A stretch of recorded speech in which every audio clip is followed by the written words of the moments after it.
Hello. Today I want to talk to you about a subject that I believe is very important, and that's the topic of organ donation. Perhaps organ donation is not something you've ever really thought about, or perhaps it's something that you care about deeply. Perhaps you know someone who has benefited from an organ donation from somebody else. Perhaps you know someone that themselves has donated an organ.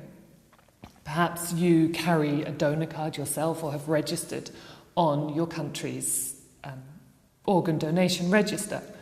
Or perhaps you have particular objections to organ donation, whether they be religious, cultural or ethical. But today I want to briefly simply describe to you the different types of organ donation systems that we have around the world in different countries, and I will give you a very brief overview. But before I start, I also want to contextualize the situation and tell you why organ donation is so important. Because around the world, we have a lack of organ donors. We have more people waiting for an organ donation than we have people donating organs. And according to statistics, in the United Kingdom, an average of 3 people die every day while waiting for an organ transplant. This figure is even higher in other countries, and in the US, an average of 20 people die every single day because they are not able to receive the vital organs that they need. So as you can see, organ donation is critical for many people and can be life-saving. So what systems do different countries have? Well, first of all, there is what's known as the opt-in system, and this is a system used in countries such as England, the United States and Germany.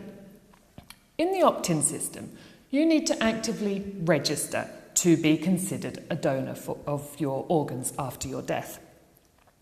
However, the problem with an opt-in system is that if the public is not aware of the extraordinary need for organs, they may not feel the need to put themselves on the register.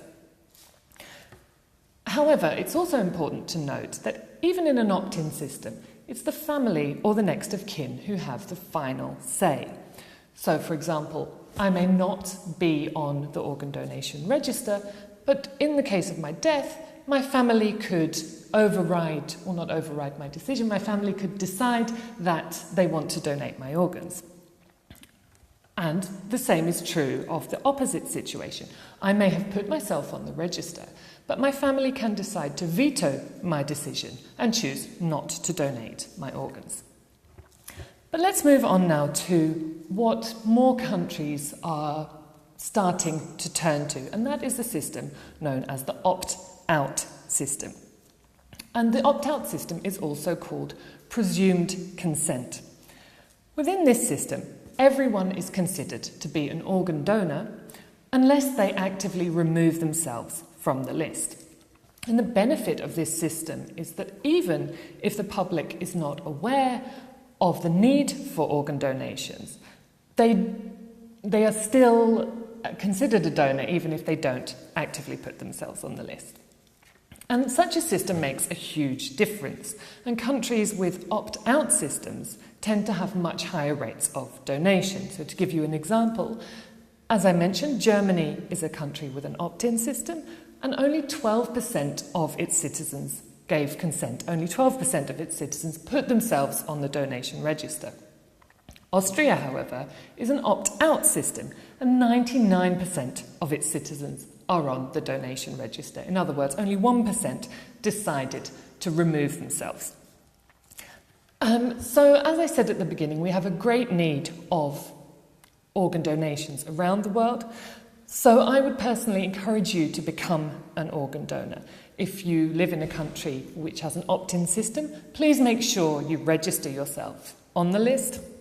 But whatever system you have, it's essential to talk to your family, because your family may not know your position and they may decide to veto your decision to donate your organs after your death. So talk to your family about it. Tell them what you want and learn what they want, because by donating your organs after your death, you could save many lives. Thank you very much.